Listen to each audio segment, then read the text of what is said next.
शहर के बिल्कुल बाहर एक सुनसान सी सड़क के किनारे एक छोटी सी झोंपड़ी थी। उस झोंपड़ी के साथ ही लकड़ी और टिन से बना हुआ एक छोटा सा ढाबा था, जिसका नाम था रामू का झोंपड़ी ढाबा। ढाबा चलाने वाला रामू एक गरीब लेकिन बहुत ही सीधा और ईमानदार आदमी था। रामू के पास ज्यादा पैसे नहीं थे, लेकिन उसके पास एक चीज थी जो शहर के बड़े होटल्स में भी नहीं मिलती, दिल से बना खाना। रामू रोज सुबह अंधेरा होते ही उठ जाता, अपनी झोपड़ी के बाहर चूल्हा जलाता, लकड़ियों को साफ करता और अपनी पत्नी सीता के साथ मिलकर दिन का खाना बनाना शुरू कर देता। सीता कम बोलने वाली औरत थी, लेकिन उसकी आंखों में मेहनत और सब्र साफ दिखता था। दोनों मिलकर सिंपल दाल, चावल, सब्जी और गरम रोटी बनाते। ना कोई मेन्यू था, ना कोई रेट लिस्ट, जो होता वही मिलता। सड़क से गुजरने वाले लोग अक्सर ढाबे को देखकर हंस देते। कुछ कहते इस झोपड़ी में कौन खाएगा, तो कुछ कहते ये ढाबा ज्यादा दिन नहीं चलेगा। रामू ये सब सुनकर भी चुप रहता। वो जानता था कि ईमानदारी से की गई मेहनत कभी जाया नहीं जाती। एक दिन दोपहर के वक्त शहर से आने वाली एक महंगी गाड़ी सड़क के बीच अचानक बंद हो गई। गाड़ी से एक आदमी बाहर निकला, साफ कपड़े, महंगी घड़ी और चेहरे पर थकान। उसका नाम अमित था। अमित एक बड़ी फूड कंपनी का मालिक था, जो बिजनेस मीटिंग के लिए शहर जा रहा था। मोबाइल में नेटवर्क नहीं था और दूर दूर तक कोई होटल नजर नहीं आ रहा था। भूख तेज लग रही थी। अमित की नजर जब रामू के झोपड़ी ढाबे पर पड़ी तो वो पहले थोड़ा रुक गया। उसने झोपड़ी, मिट्टी के बर्तन और सिंपल बेंचें देखी। दिल में सोचा, यहाँ खाना ठीक होगा या नहीं, लेकिन भूख ने उसे मजबूर कर दिया। वो धीरे धीरे ढाबे के पास आया। रामू ने उसे देखकर मुस्कुराते हुए कहा, आइए भाई बैठिए, भूख लगी है तो खाना मिल जाएगा। अमित ने थोड़ा हिचकिचाते हुए पूछा, क्या है खाने में? रामू ने सीधा जवाब दिया, आज दाल चावल, एक सब्जी और गरम रोटी। अमित ने हाँ में सिर हिला दिया। सीता अंदर से थाली लेकर आई और चुपचाप खाना परोस दिया। अमित ने जैसे ही पहला निवाला लिया, वो एकदम रुक गया। उसका चेहरा बदल गया।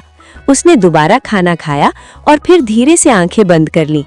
उस स्वाद में उसे अपना बचपन याद आ गया, जब वो अपनी माँ के हाथ का खाना खाता था।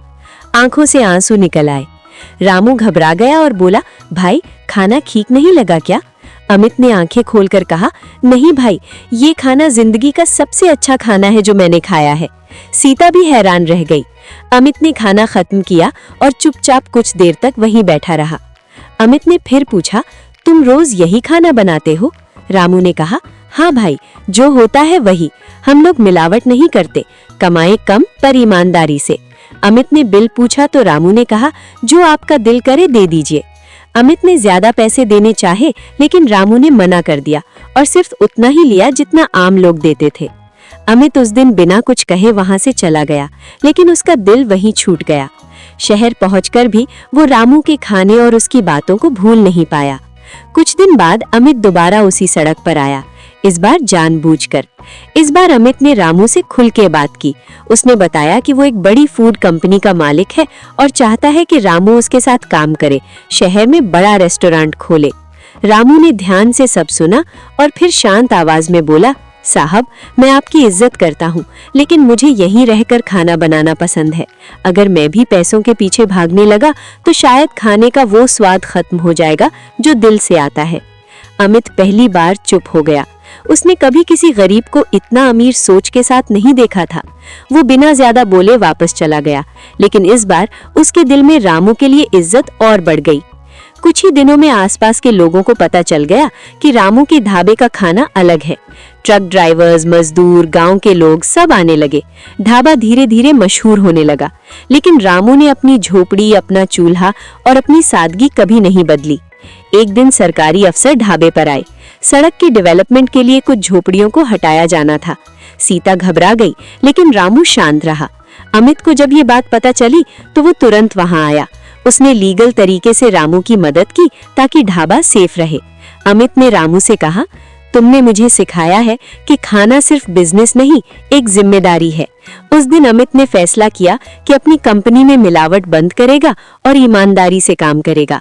रामू का ढाबा आज भी वही है, छोटा सा, सिंपल सा, लेकिन दिल से भरा हुआ। लोग दूर दूर से आते हैं सिर्फ खाना खाने नहीं, बल्कि सुकून पाने। रामू और सीता रोज सुबह वैसे ही चूल्हा जलाते हैं जैसे पहले जलाते थे, और सड़क से गुजरने वाले लोग अब हंसकर नहीं, इज्जत से देखकर कहते हैं, यही है असली झोपड़ी वाला ढाबा।